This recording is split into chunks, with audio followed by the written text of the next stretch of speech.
di Indonesia penghargaan ke desain itu belum sampai situ sih Pak. Oh, Sorry itu saya bang belum sampai situ gitu.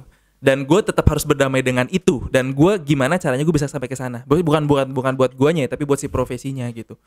Tapi ya gue bisa bilang ya sampai ya kalau dibilang kesel gue kesel sih bang. Maksudnya ya sebenarnya kan ada sangkut paut gue juga. Tapi kenapa anggap kayak kenapa tim sales yang dapat bonusnya gitu kan?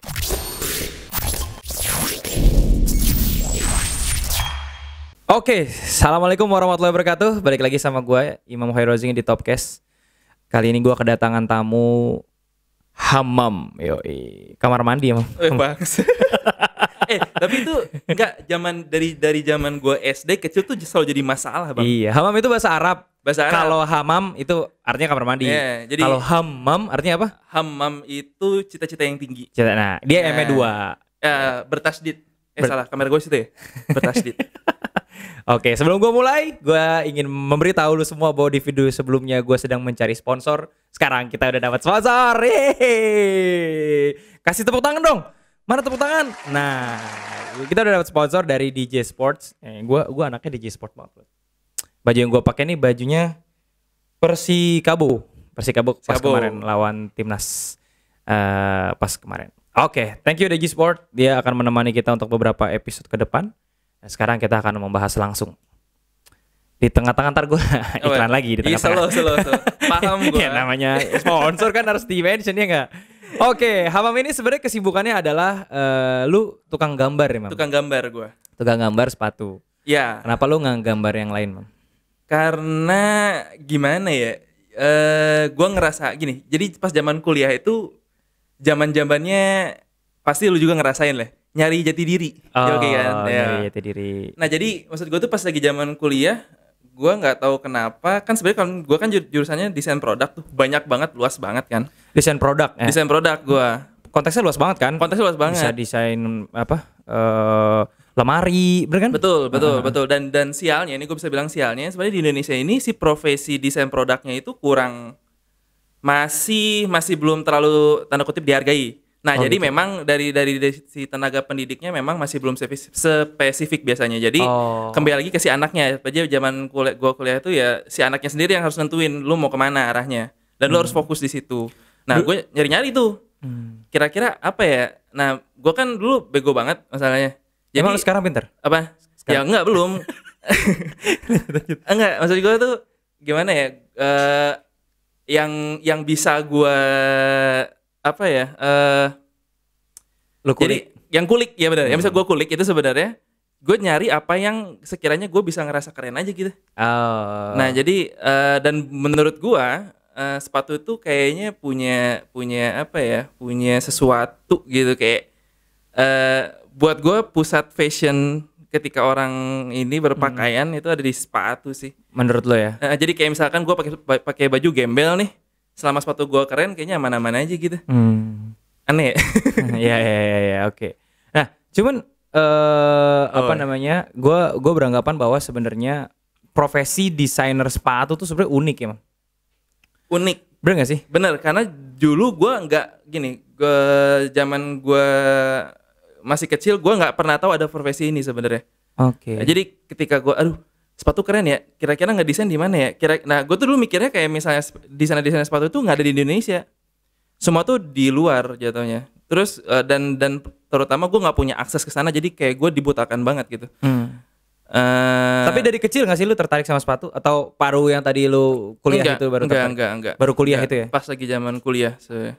Momen apa yang akhirnya lu memutuskan wah kayak sepatu keren nih gitu? Misalkan lu ngelihat Adidas Predator atau lu ngelihat apa gitu? Sesimpel gue seneng futsal. Oke. Nah jadi waktu itu gue main futsal, terus gue tahu ada beberapa brand lokal kayak Spek gitu kan, terus dulu juga ada League gitu. Terus buat gue kayaknya asik aja kalau gue bisa main futsal barang sepatu gue sendiri atau sepatu yang gue desain sendiri. Sesimpel itu sih sebenarnya bang. Nah cuman perjalanan kenapa gue milih footwearnya itu sebenarnya yang agak-agak cukup lama. Jadi gue bukan desainer yang terlahir dari yang tanda kutip kayak orang-orang sneakerhead gitu, enggak. Gue benar-benar kayak gue seneng gambar nih. Nah dari zaman SMA masuk kuliah, gue seneng desain produk karena kayaknya asik kalau misalkan lu ngedesain tapi barangnya bisa lu pegang. Kayak gitu Oke. ya, bener-bener real bisa jadi ada di depan mata lu gitu. Kun fayakun lah ya. Nah terus dalam prosesnya di pertengahan perkuliahan ya gue ngerasa kayak oh iya kayaknya gue mau jadi footwear designer deh, kayaknya gue ngerasa keren aja gitu dan gue bisa pakai sepatu yang gue desain sendiri gitu. Alasan kenapa berarti menurut lo kalau desainer-desainer yang lain itu nggak keren versi lo ya? Ya enggak. Mereka pasti punya versi kerennya mereka sendiri Iya gitu. maksud gue, berarti kan versi lo kan? Ini versi gua, ya gua ngerasanya gini, ketika misalkan kakak gua ini dokter bang, dan selalu dieluh-eluhkan di keluarga gitu.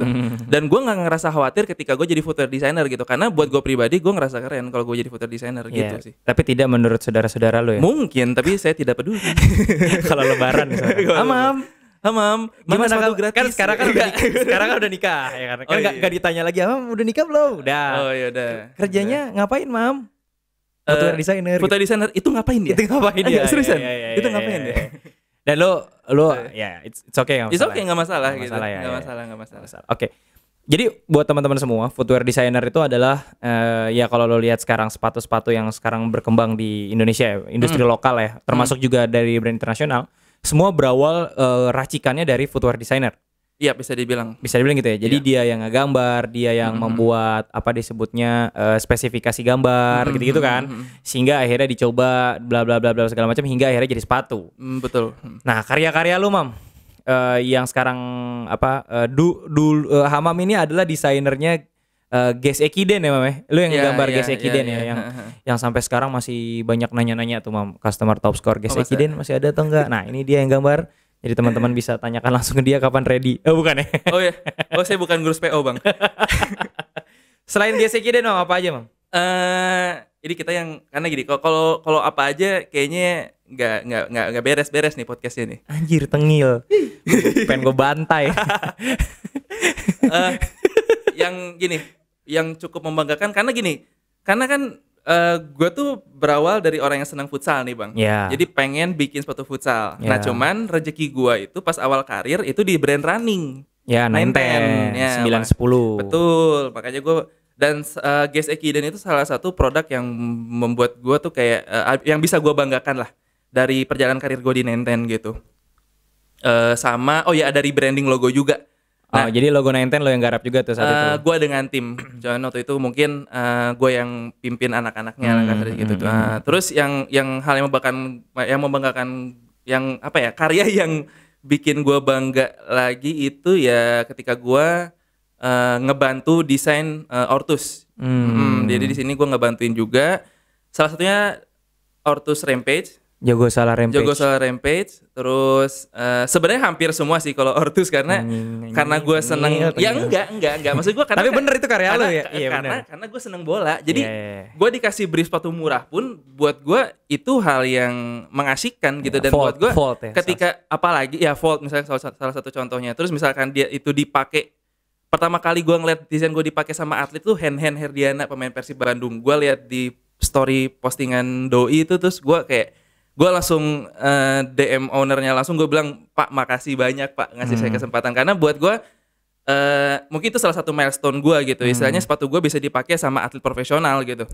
Nah selebihnya yang bikin gue bangga lagi waktu itu gue dapat tawaran untuk mendesain sepatu yang bekerjasama dengan Bambang Bayu Saptaji untuk yang BBS versi 2-nya. Ya gitu. jadi desainer BBS yang satu bukan yang lo? Satu bukan gue malah. Yang kedua baru lo ya Marvelous itu. Iya. Yang ketiga juga rencananya katanya lo ya. Belum tahu.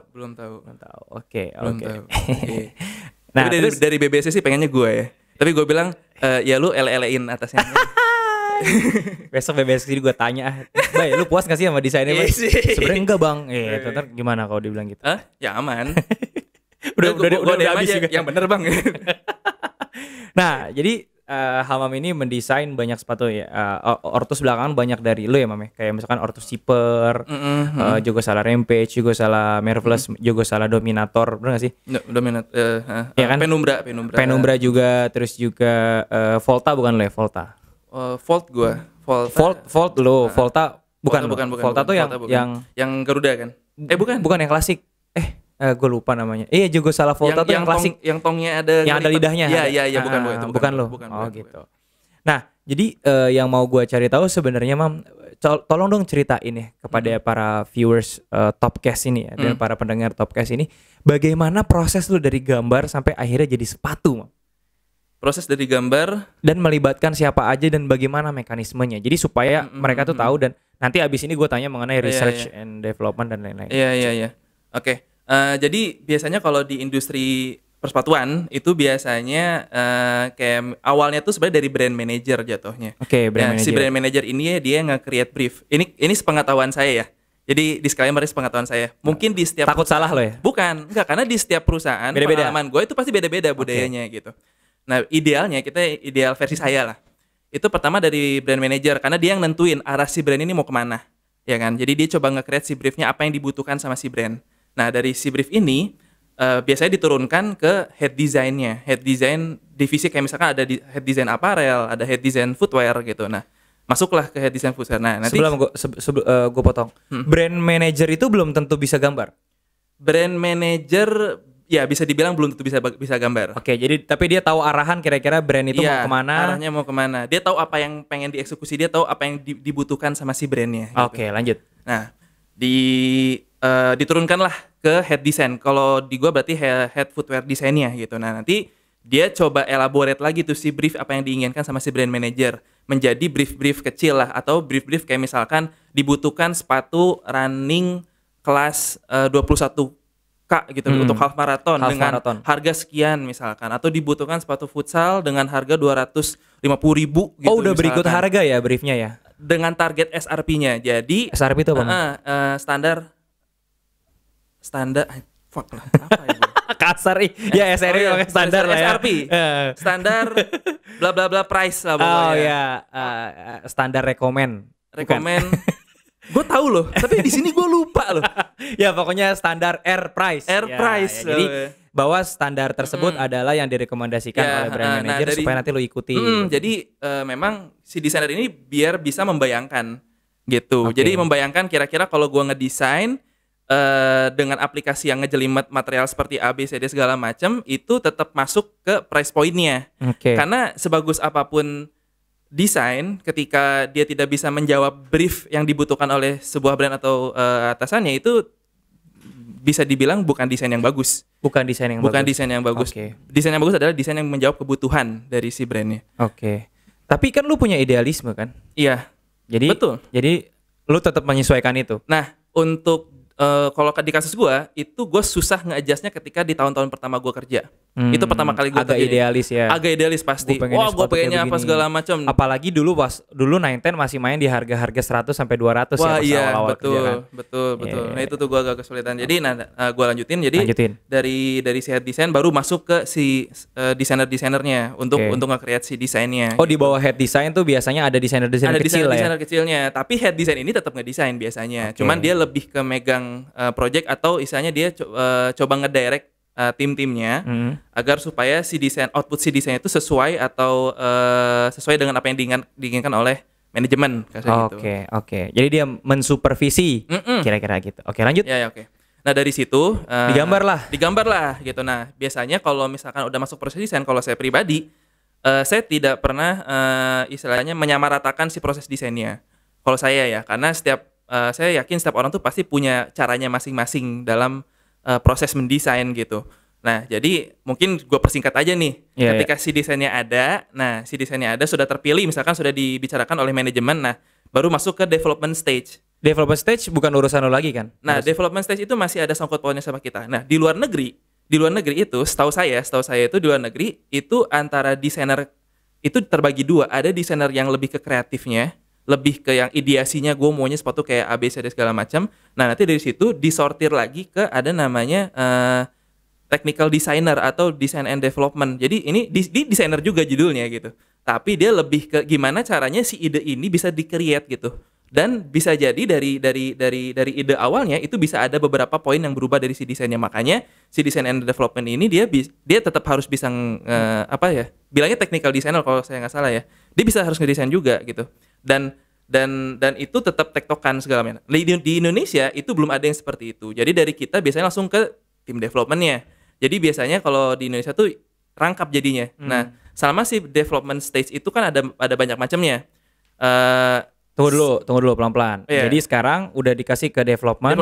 Ini kita ngomongin yang masalah di Indonesia aja ya. Di Kalau di luar Indonesia, kan tadi kayak begitu. Nah, development berarti sekarang lu ngasih brief ke tim development, mereka yang create. Iya. Oke. Stage-nya boleh kasih tau nggak? Nah, ini nggak terlalu detail ya Bang ya, karena Iya. kalau terlalu detail takutnya ini ya. Jadi kasarnya ketika gambar jadi dikasih aja ya. Tapi nanti kan itu kan ada kayak technical package, itu kan Iya, kita nggak usah. nggak usah lah ya, nggak usah lah ya. Jadi Gue juga pusing dengernya. iya.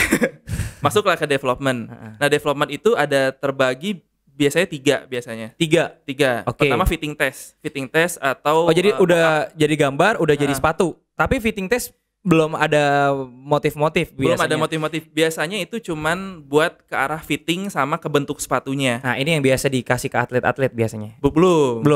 Oke. Itu kayak baru ngetes si polanya, apakah ketika dipakai di kaki dia nyaman, apakah benar-benar dari segi bentuk sesuai dengan yang diharapkan gitu. Dan biasanya yang dipakai tuh bahannya bahan-bahannya bukan bahan yang sesuai dengan spek yang diminta biasanya. Oke, jadi bahan seadanya. Bahan seadanya aja. Yang penting yang dipentingkan adalah shape, bentuk, sama kenyamanan pas lagi masuk. Betul. Nah, di sini dituntut sebenarnya buat si desainer dengan si development itu buat jadi berimajinasi karena si sampel itu tidak sesuai harapan. Tapi betul. Nah, ini biasanya kalau tahap si mockup ini dimeetingkan oleh manajemen, itu bisa ribut. Ya. Karena pasti sulit untuk membayangkan. Nah, biasanya Betul. Aduh, sorry handphone gua belum di silent. Maaf ya. terlihat religion. Iya, ini suara azan. Sorry ya kru. Maaf kru. Oke, kita lanjut. Oke. Nah, dari situ baru masuk ketika misalkan fitting test sudah oke, semua sudah approve, fitting sudah oke, kita masuk ke Luxi sample biasanya. Nah, Luxi sample ini sudah mulai mendekati lah. Oke, dari fitting test. Step 2 adalah Luxi. Luxi. Nah, anggaplah kita pakai persentase ya. Ya. Kalau misalkan di Luxi sampel ini mungkin kemiripan atau kesesuaiannya cuma 30% doang lah. Minim banget. Nah, masuk ke Luxi sampel ini mungkin udah sekitar 70%. Jadi dia udah materialnya mendekati yang sesuai, warnanya sudah mendekati gitu. Nah, setelah misalkan itu udah nggak ada masalah nih, Luxi udah aman, nggak masalah. Baru masuk ke tahap terakhir yaitu final sample atau preview sample. Nah, preview sample ini yang biasanya dijadikan acuan untuk wear test ke atlet-atlet misalkan dicoba atau diteskan gitu. Apakah karena setelah preview sample ini saya sudah angkat tangan sebenarnya. Setelah preview sample saya approve, saya sudah nggak ikut campur, itu langsung masuk ke production stage. Itu ada orangnya lagi gitu. Oke. Berarti dengan kata lain prosesnya panjang juga ya Mam ya, sampai jadi sepatu ya Mam? Ya kurang lebih kalau untuk satu desain sepatu pengalaman saya itu bisa sampai 1 tahun lebih, tergantung tingkat kesulitannya. Atau ketika lo dapat brief besar misalkan, oke lo bikin sepatu full maraton gitu, pengalaman gue waktu ngedevelop GSX ini itu bisa sampai lebih dari hampir 2 tahun kalau nggak salah. Berarti dengan kata lain brand-brand lokal itu research and development-nya berasal dari lo ya Mam ya? Dan brand manager ya? Jadi nggak ada R&D yang benar-benar bahwa kita harus bikin sepatu yang kayak begini. Kan kalau gue lihat di ASICS ya misalkan atau dinaikin brand-brand luar lah ya. Mereka pada saat presentasi produk kan ngeliatin teknologinya, ini bouncingnya segimana, ini begini pada saat traksinya bagaimana, bla bla bla segala macam. Itu emang benar-benar dia riset atau memang itu cuma gimmick atau gimana sih, Mam? Nih gue nggak gini. Pertama gue belum tahu realnya nanti di lapangan seperti apa. Cuman dari beberapa cerita rekanan atau teman-teman footwear designer yang memang sudah berpengalaman di Adidas dan di Puma atau di brand-brand global lah kita bilang, tidak semuanya gimmick biasanya. Tapi ketika misalkan contoh Adidas dengan Adidas Parley-nya pengen mencoba ngedevelop produk yang punya sustainability-nya bagus gitu, itu beneran bukan gimmick Pak, itu beneran dia coba develop gitu dari plastik lah apa segala macam, mereka trial. Cuma pada akhirnya memang dibesar-besarkan oleh marketingnya. Cuman kayak misalkan contoh ASIC gitu, kita ngomongin ASIC. ASIC is one of the best running shoe lah kalau buat gua kan. Itu di top score ada by the way. Ya betul. Thank you. Iya loh. Sempet ya Mas ya. Di gitu selipin gitu. Itu tugas saya Pak. Oh iya betul. Iya. Dan mereka riset kayak misalkan masalah bouncingnya benar segala macam. Terus ketika terakhir Nike bikin sepatu React Infinite Flyknit misalkan. Dia ngeklaim kalau sepatu ini adalah sepatu untuk mencegah cedera gitu. Nah, sebenarnya mereka beneran riset dengan cara mereka coba nge-breakdown semua sepatu lari dan kira-kira possibility apa yang membuat sepatu itu mempengaruhi atau menjadikan cedera si atletnya misalkan. Tapi buat bener kata lu, campaign-nya dibesar-besarkan. Ya. Menurut gua akan jauh berbahaya gitu. Akan jadi gimmick kesannya ketika lu bilang kayak sepatu ini anti cedera misalkan. Oke. Gitu. Tapi risetnya beneran gitu. Sekarang pertanyaan gue, GS Ekiden kan bisa dipakai buat full marathon. Ini klaim atau ini memang hasil riset? Ini klaim atau ini hasil riset? Atau ini assumption? Asumsi bahwa bisa dipakai 42 km atau misalkan Jogo salah apa misalkan ini bisa bla bla bla bla segala macam, tapi kalau itu kan outsole-nya kan udah ada tim develop sendiri kan. Nah kalau GS Ekiden kan setahu gua lo develop semuanya tuh sampai.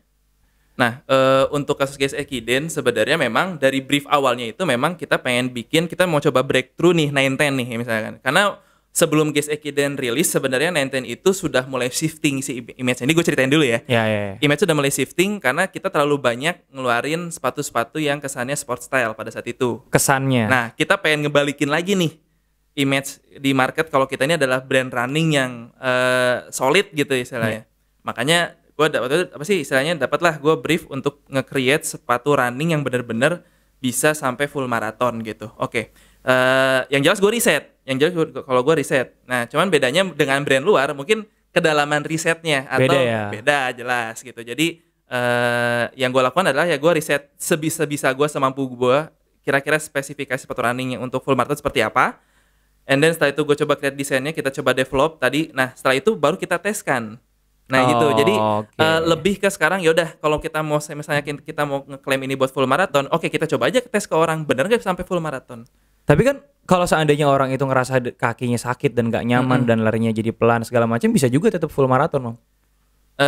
Nah sekarang kan lebih ke sepatu ini proper apa enggak gitu istilahnya, bisa apa tidak gitu. Jadi nggak menjamin apapun, tapi jadi bisa dipakai full marathon lah. Bisa gitu ya? bisa dipakai full marathon, dan istilahnya dari segi fitur itu memang memadai gitu, karena misalnya contoh gini, ada sepatu yang dia ngomongin buat short run misalkan, buat lari jarak pendek atau ya buat recreational runner misalkan. Dia pakai full marathon bisa. Cuman kan masalahnya kalau misalkan contoh kekenyalan midsole misalkan ya. Kita ngomong kekenyalan midsole. Nah, sepatu running jarak pendek biasanya si midsole-nya itu empuk banget. Empuk banget, dan si komponnya enggak cuma empuk tapi komponnya juga memang yang ringan segala macam. Nah, kalau lu pakai full marathon bisa. Tapi masalahnya ketika lu bisa full marathon, itu mungkin dari segi durability-nya akan jauh lebih reduce, lebih berkurang gitu. Karena ketika misalkan dia kenyal banget, maraton kan 42 km dengan repetisi fungsi yang berkali-kali gitu, otomatis misalkan lu berangkat mungkin berangkat kalau kawan-kawan nyampe sendal swallow segini gitu. Karena tipis banget, Pak. Maksudnya dia pasti bakal ketekan banget, dan maksudnya oke lu bisa pakai maraton sekali 2 kali doang. Setelah itu mungkin bakal hancur sepatunya. Ya kalau dari gua ya kayak gitu. Ya berarti kalau menurut tanggapan lu sekarang di brand lokal itu banyakan gimmicknya atau banyakan risetnya? Waduh, Pak. Lu bahaya sih. Enggak apa beneran dong. Gini. Ini tujuan Topcast kali ini adalah untuk memperbaiki sehingga dulu inget gak lu? Dulu sebelum gua nge-review sepatu, gak ada tuh netizen yang tahu apa itu midsole, apa itu fungsi midsole. Sekarang ya lu tau dari gua kan nanti kan? Hah? Lu tau dari gua kan? Tamu kenal juga belum. Gua review 2 setengah tahun yang lalu midsole kan. Nah, sekarang hampir semua sepatu futsal yang tier 1 ya, kita ngomong tier 1 itu punya midsole. Dulu Lightspeed tier satunya specs nggak ada midsole. Kalaupun ada midsole itu bukan pylon. Kayak gitu. Jadi sekarang jadi industrinya jadi maju, Mam. Jadi sekarang orang tuh ngeluarin yang nggak ada midsole cuma dikit, dan itu jadi produk-produk core kan, kayak low volt gitu kan, produk-produk murah kan. Nah, maksud gue sekarang juga harus kita ramaikan nih. Nah, kalau ini kita ngebahas yang masalah futsal dengan midsole-nya ya.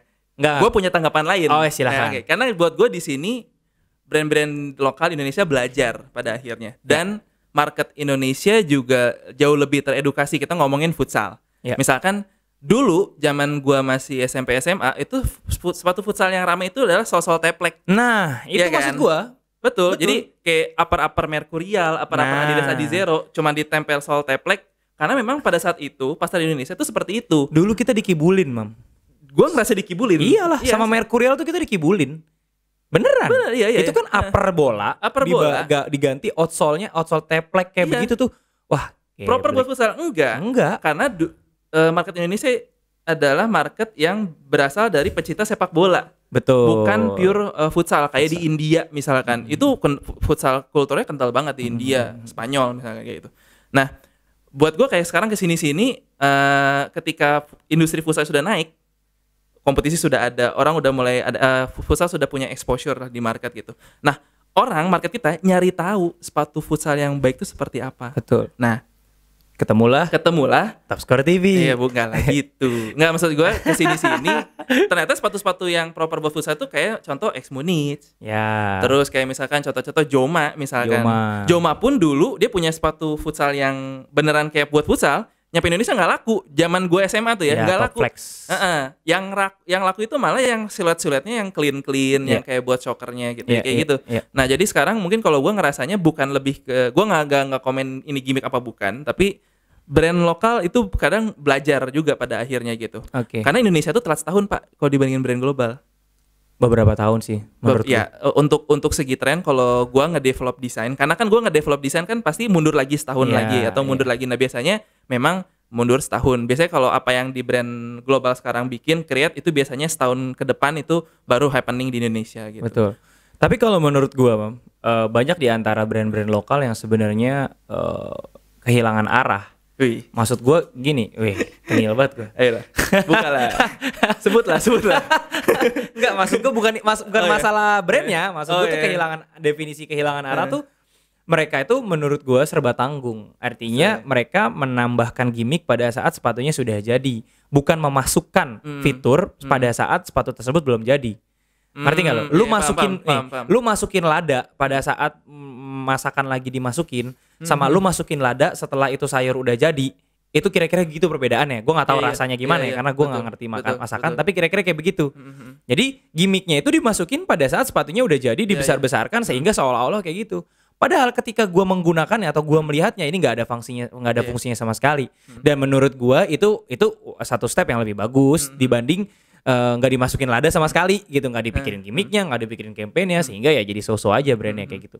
Nah, cuman maksud gue waktunya Indonesia harus mulai memikirkan masalah gimmick yang tadi dimasukin. Misalkan kita akan membuat sepatu yang function, kayak misalkan gue mengapresiasi banget Ortus Hyperglide ya, yang running ya. Itu menurut gue kalau gue lihat semua segala macam, terus gue meeting sama orang-orang sana segala macam tuh emang dipikirin lebar sentinya apa semua segala macam, dan wajar jadi produknya bagus kayak gitu sih. Nah, jadi lu mau nanya apa tadi? Ya enggak, gue mau berpendapat. Iya. Sekarang gue mau nanya sama lu nih. Waduh, ada yang WhatsApp gue, bisa saya telepon nggak? Waduh, ntar lu deh lagi nge-podcast. Nah, Mam, menurut lu, Mam, profesi lu tuh menjanjikan nggak sih, Mam? Gini, gue selalu berkeyakinan ini sangat menjanjikan sih. Gue nggak tahu real di sini seperti apa. Cuman kalau gue sendiri yang gini, gue bangga dengan profesi yang gue lakuin sekarang gitu. Dan kalau guanya sendiri aja nggak yakin, ya gimana gue mau ngebangun si profesinya? Gitu dah. Nah, jadi kalau lu nanya ke gue menjanjikan apa? Buat gue pribadi ini sangat menjanjikan gitu. Tergantung kembali lagi ke individu-individu atau si orang-orang yang berkecimpung di dunia ini gitu sebenarnya. Apakah lu kesini cuma pengen nyari cuan doang? Apa yuk kita ikut banjuin barang-barang yuk gitu? Kalau ngomongin masalah menjanjikan, berarti ngomongin masalah gaji nih. Enggak, gue gak bakal nanya gaji berapa. Tapi maksud gue, pada saat lu baru mulai kerja, gaji lu masih 1 digit kan? 1 digit. Apakah ketika lu udah selama kayak gini masih 1 digit juga? Oh, ini nanya nih? Iya, nanya. Pasti udah 2 digit kan? Iya. Nah, itu berarti udah menjanjikan. Iya. Menurut gue gaji 2 digit untuk level 90, 95. Iya benar, itu untuk level employee gaji 2 digit udah oke, 99 ya kan. Kalau CEO baru 3 digit kayak gue gitu. Iya. Ya kita berkhayal aja dulu. Oke, nah terus tanggapan lu terhadap brand lokal ya kan? Kita ngomongin, kita jangan ngebahas masalah brand lokal yang udah stable kayak misalkan Specs, Ortus yang belakangan lagi naik, terus juga League justru malah belakangan agak meredup ya. Iya, gue nggak dengar.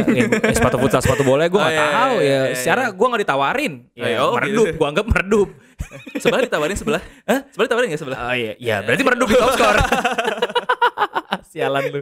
Nah, tapi futsalnya nggak ada coy, runningnya. Running mereka jago. League tuh jago running. Dulu sempet ada Pak. Futsal. Gioro futsal. Oh, gila itu Gioro. Zaman gua kuliah tuh. Itu gila. Itu Gioro tuh gua jual tuh 198 kalau nggak salah tuh nyayur kayak kacang tuh. Oh, lu harus ngundang Raka Gema dah.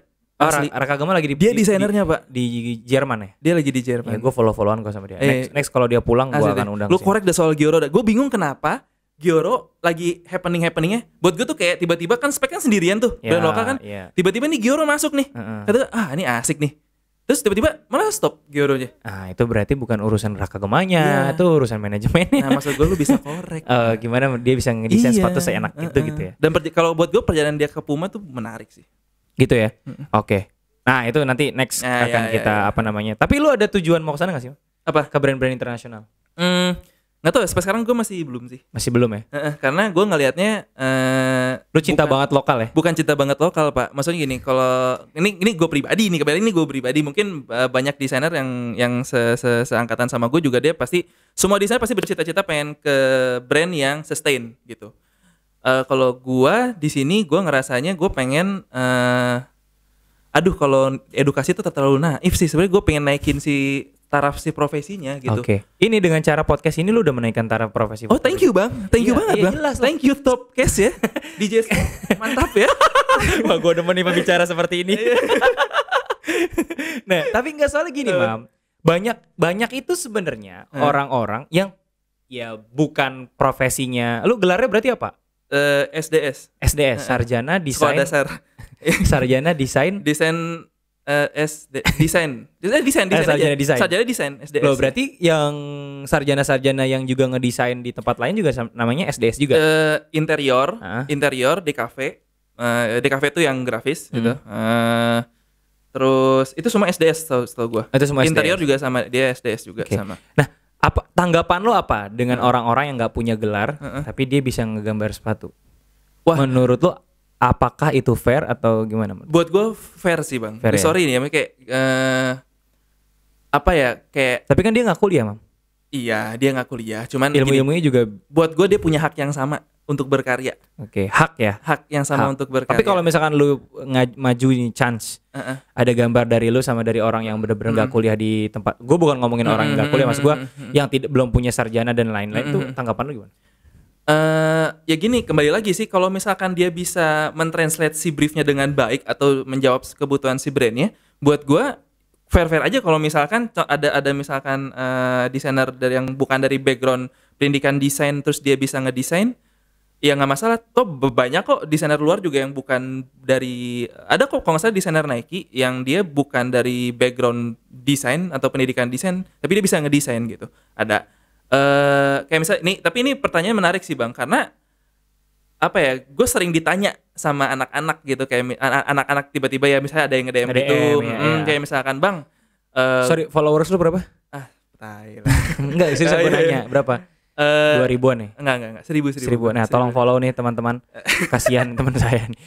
Mana-mana mah gua aja posting enggak jelas, likes-nya 1500 ya kan. Memang komoditinya kurang tinggi. Iya. Kan horor tuh tertinggi ya. Horor sih. Oke, gue lanjut ya.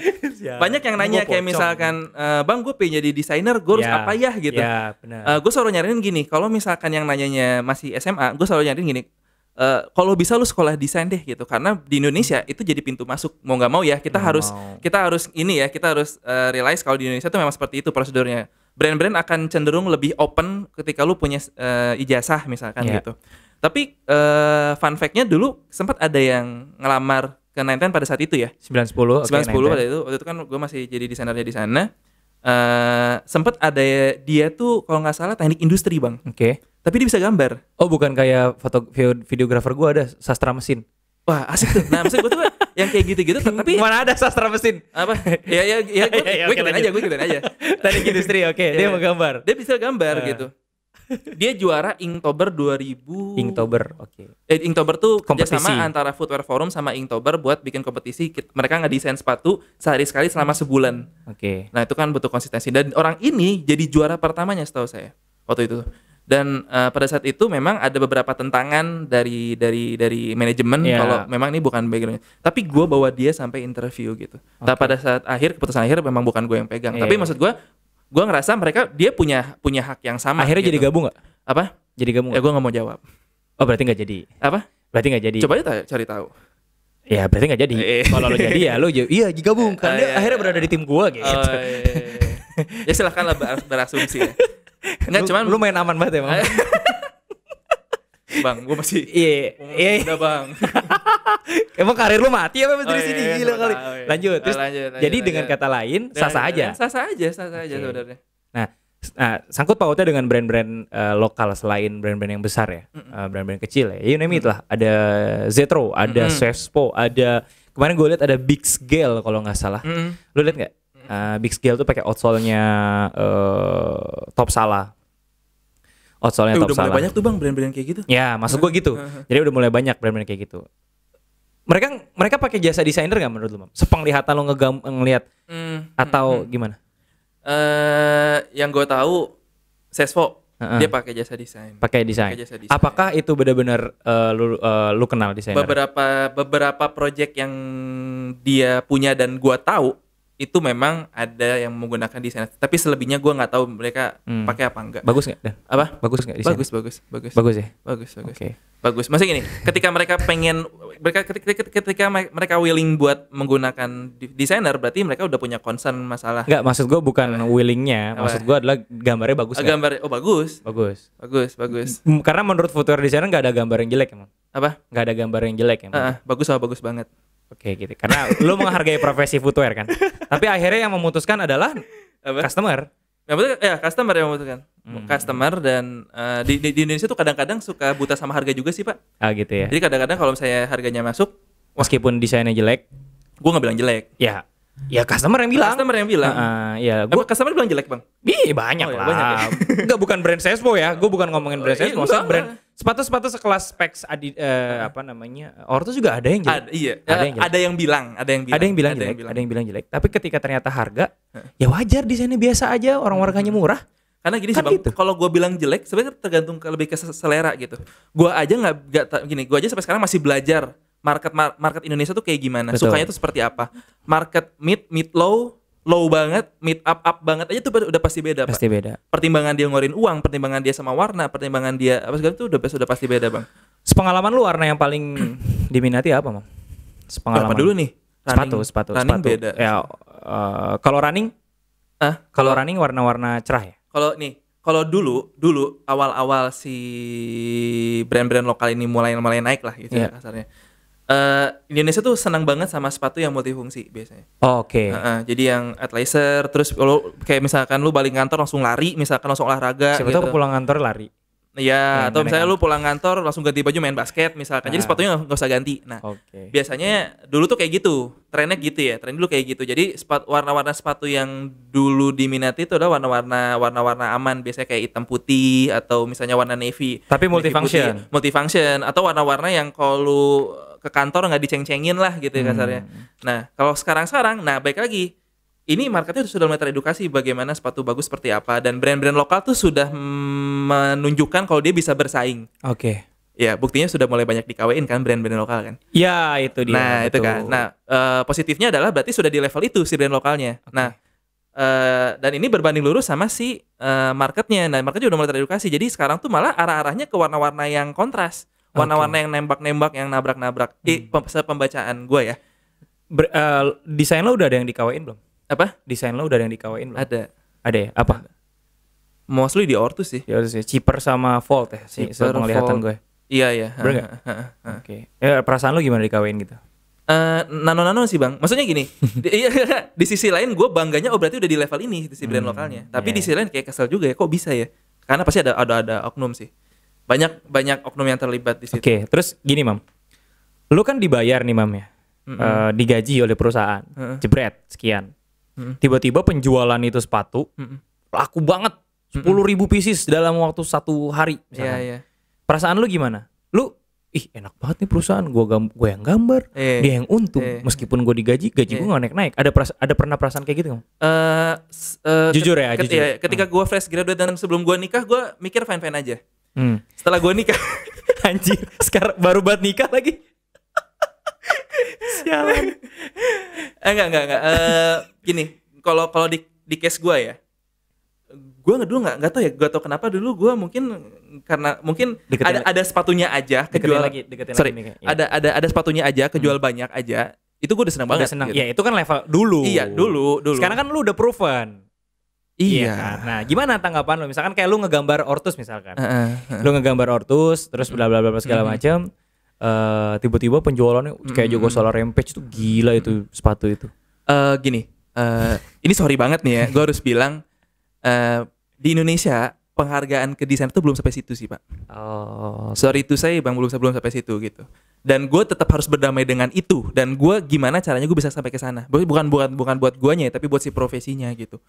Tapi ya gue bisa bilang ya sampai ya kalau dibilang kesal gue kesal sih bang. Maksudnya ya sebenarnya kan ada sangkut paut gue juga, tapi kenapa anggap kayak kenapa tim sales yang dapat bonusnya gitu kan?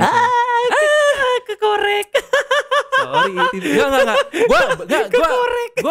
gue nggak nyalain individunya, enggak. Tapi kan maksudnya, ya lu nyalain brandnya lah. Kamu meniru mati sudah tidak ada. Ya, maksud gue, paham. Gini, belum sampai situ levelnya, dan memang gue harus berdamai dengan itu gitu. Dan istilahnya ya sekarang tugas kita, gue dan anak-anak yang berkecimpung di dunia desain sepatu yang emang harus kerja keras untuk bisa ke arah sana sebenarnya, atau bisa menunjukkan kalau memang kita layak untuk dihargai gitu. Oke. Nah, maka itu mungkin salah satu alasan kenapa gua masih belum kepikiran buat ke brand luar. Karena kalau gua ke brand luar itu ya udah, gua. Tapi brand luar gimana? Sangat dihargai Pak. Oh gitu. Iya. Sependengaran saya nikmat sekali. Coba ceritain. Coba ceritain kenikmatan yang sama-sama kita. Gue pengen tahu. Kenikmatannya gimana Coba tolong. Aduh, gue nggak tahu detail sih Pak, cuman nggak apa-apa ya. Aduh banyak banget tuh senior atau mentor gue tuh kayak Kang Yadi, dia sekarang dia ada di Vietnam. Gue bisa istilahnya shout out ke beberapa desainer yang kayak misalkan Mas Gagas, dia ada di HQ-nya Puma di Jerman. Terus ada juga Mas Gagas. Itu tadi Mas Gagas udah lu sebut. Enggak, itu Mas Raka. Mas Raka ya, itu di Puma. Mas Raka di Puma, Raka Gema. Di HQ-nya yang di Jerman. Terus di Jerman juga ada namanya Mas Yose. Dulu dia itu former desainernya Eagle. Oh, keren ya? Keren. Iya dong. Tadi Mas Raka ya. Mas Raka itu dia former dari desainernya Leak. Oke. Nah, terus ada Kang Yadi, itu mentor saya. Dulu pas saya di Nenten, saya beruntung banget sempat dimentorin sama beliau selama 2 bulan lebih, 3 bulan. Setelah itu dia cabut.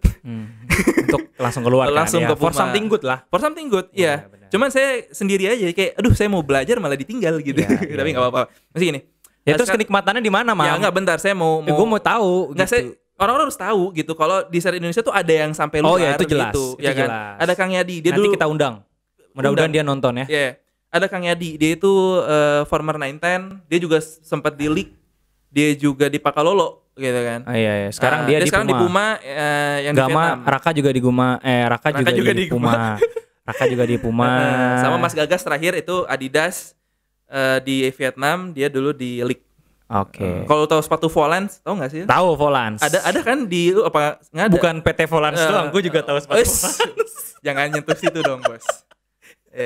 Nah, intinya sih ya apa kenikmatannya apa? Dari sisi gaji, Mam. Prediksi lu gaji di mereka berapa, Mam?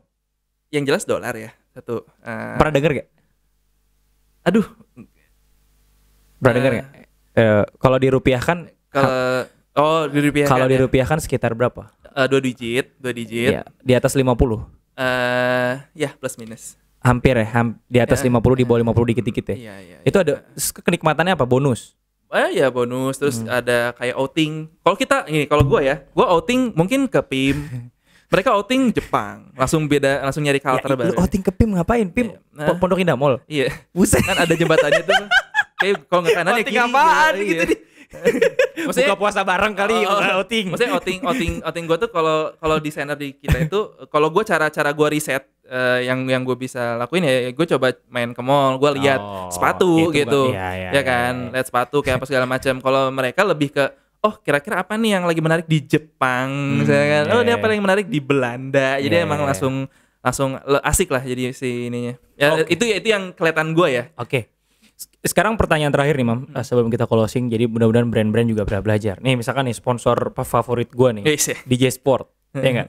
Dia mau bikin sepatu Mam. Kira-kira apa yang harus dipersiapkan? Kontak gue lah. Kampret ya. Ya enggak bisa. Apa gimana? Katanya lu mau menghidupkan footwear designer. Kenapa kontak gua doang? Kan banyak desainer lain. Gua salurkan. Oh gitu. Bisa. Lu penyalur ya, penyalur. Kembali ke topik gimana kalau misalkan DJ Sport mau bikin sepatu, ya kan? Kira-kira apa yang harus dilakukan? Membentuk timnya tuh apa dulu? Tim apa dulu nih yang dibentuk untuk bikin sepatu? Oke, core-nya itu harus punya yang jelas harus punya direktur lah atau brand manager lah, yang tahu kira-kira yang direkturnya bisa ngebaca. Katakanlah mengikuti brand manager misalnya. Nah, yang dia bisa ngebaca kira-kira DJ Sport ini kira-kira pasarnya tuh di mana gitu, dan kira-kira yang dia bisa ngelihat apa sih istilahnya peta persaingannya gitu, dan dia tahu apa yang harus dikeluarkan dan apa yang harus diproduksi gitu. Nah setelah itu baru dia butuh footwear designer jelas gitu. Setelah footwear designer, nah di kita itu apa sih istilahnya harus punya ini sih rekanan factory untuk produksi. Jadi yang ngurusin produksi ya jelas itu, terus sama satu orang tim development itu untuk yang divisi apa ya, gue bilang ya divisi kreatifnya kali ya. Divisi kreatifnya kali yang ngegoreng, yang memasak. Yang ngegorengnya nanti daripada itu kan ada tim marketing, ada juga tim sales gitu. Cuman kalau misalkan emang untuk nge-develop sepatunya, kita bicara untuk nge-develop sepatunya ya intinya sih ada desainer sama ada development yang in-house dalam arti yang punya si timnya, karena ini sedikit aja kalau misalkan development di pabrik dengan development yang kita punya tim sendiri itu biasanya beda inputnya gitu. Nah akan jauh lebih leluasa ketika kita punya tim development sendiri. Jadi kita apa yang diinginkan sama si desainer, si development ini jadi jembatan antara si brand ke si pabrik. Ya betul. Oke, itu jadi gua simpulkan ya. Jadi ada 2 orang kalau misalnya mau bikin sepatu. Yaitu footwear designer sama development. Kan? Nah, cuman nanti setelah itu development stage, karena ketika ngomongin produksi itu pasti beda lagi permasalahannya. Misalkan sampel ini, sorry ya gue tambahin lagi jadinya. Jadi si sepatu udah jadi nih untuk development stage, misalkan udah jadi final sample, udah jadi, terus mau masuk ke production stage. Nah, kalau sampel kan kita cuma bikin 1, 2. Kalau production kan udah ribuan, Pak. Nah, itu pasti ketemu masalah baru lagi. Efisiensi kerja misalkan, terus si line kerjanya seperti apa, permasalahannya terbaru lagi. Nah itu juga harus ada sih, tapi biasanya production itu masih di cover sama pabrik. Biasanya ada. Masih di pabrik itu Mam? Harusnya sih masih di backup ya. Nah jadi dengan kata lain nih buat brand-brand lokal semuanya, gue pengen sih sebenarnya ramein deh sepatu tuh banyak gitu diproduksi gitu. Tapi kalau bisa jangan asal-asalan bikin sepatunya. Asal tuh kayak gimana sih Bang? Definisi asal-asalan tuh begitu-begitu aja modelnya. Begitu-begitu aja. Jadi nggak ada inovasi menurut gua. Cuman ganti warna itu semua segala macam. Kalau lo memahami itu gampang kok bikin sepatu. Anjas. Iya sih. Dikit lagi Top Score punya sepatu soalnya. Ya pada investor ada yang mau masuk. Sejenis sendal ya? Lu pengen ngasih tahu kalau lu yang ngedesain sendal Top Score gitu, biar brand-brandnya yang mau desain sendal. Gue pengen ngasih tahu kalau misalkan ini udah mulai nih Top Score nih, mulai dari sendal. Berarti ini udah ongoing sebenarnya. Iya, betul. Lu ya gimana gua nggak buruk sangka tadi aja hubungin saya langsung gitu gimana. Nah, tapi Mam, pertanyaan terakhir. Menurut lu ngerasa beruntung nggak dibanding teman-teman lu yang lain? Ada nggak yang sampai sekarang gitu-gitu aja gitu segala macam? Duh Bang, taraf beruntung orang-orang kan beda-beda Bang. Kalau nanya gue sekarang, gue sudah cukup bersyukur dengan apa yang industri ini kasih ke gue. Meskipun nggak ada bonus tadi ya. Ya, gue coba usahain itulah ke depannya. Tapi maksud gue sudah cukup bersyukur gitu dengan apa yang industri ini kasih ke gue gitu. Jadi sekarang kalau lu nanya ke gue sih, gue lebih ke kira-kira ya apa yang bisa gue lakukan buat isi industrinya. Sekarang gue udah mulai mikir ke sana dikit-dikit gitu. Dari dulu sih. Oke. Siap. Oke. Itu aja diskusi kali ini dengan Hamam. Beliau ada di Instagram, apa nama lu? Banyak banget Instagram lu, Mam. Apa namanya? Kalau mau lihat karya-karya gue ada di Hamam. Fuckin Design, FAQIN Design. Ya, kalau Instagram pribadi gue ada di hamam.faq. FAQ ya. Lu kenapa sih mau namanya juga nama kamar mandi, ada fak-faknya. Nah, tau udah maksudnya gue tanggung aja gitu, Bang. Nama gue tuh udah tanggung banget gitu. Ya udah gitu, mending difakin sekalian gitu. Kan nama gue Hamam Faki, tapi ya udah Fak aja. Iya bener. Hamam Fak udah gitu. Oke, cukup diskusi kali ini. Terima kasih DJ Sport atas sponsornya. Terima kasih Hamam. Thank you Bang. Thank you Topcast, thank you DJ Sport. Gue ngubungin lu udah kira-kira beberapa tahun yang lalu ya, Mam, baru bisa datang ya. Asli, jadi zaman gue daftar ulang kuliah. Oke, terima kasih. Sehat selalu. Baru keluar, soundman-nya baru datang. Terima kasih. Assalamualaikum warahmatullahi wabarakatuh. Assalamualaikum. Thank you.